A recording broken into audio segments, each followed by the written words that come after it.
Waan ku salaamay daawada ku soo dhow muuqaalkan maanta oo kaga hadli doono basaasidii weyneed ee reer Holland isla markaana loo magacaabi jiray shaydaankii dharka dumarka sitay sanadku markuu ahaa 1876 ee ku dhalatay wadanka Holland magaceeda rasmi wuxuu ahaa Margarita Sila waxay ahayd gabadh qurux u dhalatay quruxdaas oo ka dhigtay mid ay uga faa'iideysato soo dabida ragga markii ay jirtay 19 jir ayaa ay guursatay wiil ka mid ah ciidamada wadanka Holland kadib waxay u hayaameen xagga Indonesia waana halka ay ka soo bartay ciyaaraha qobka ciyaarka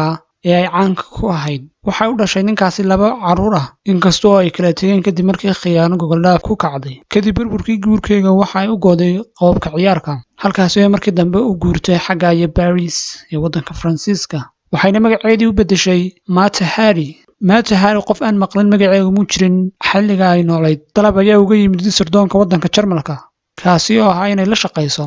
sidana waxay ugu biirtay sirdoonka Jarmalka taasoo sabab noqotay inay gasho nolosha mukhaabaraadka waxay xiriir la samaysay mas'uuliyiinta wadanka Faransiiska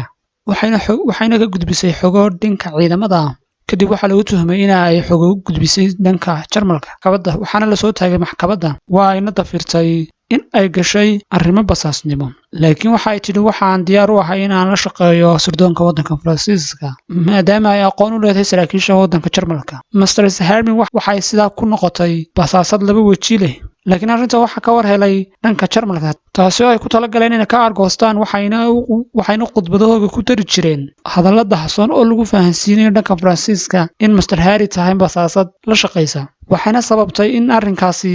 mar labaad la taago maxkamadda laakiin markan waa ay dafiri kari weyday waxa loo haystay sidaas awgeed 15 bishii February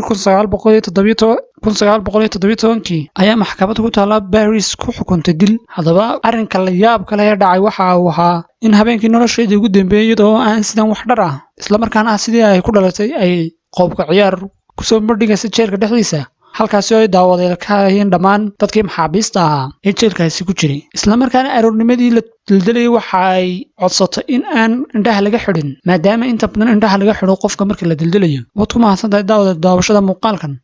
fadlan la wadaag asxaabtaada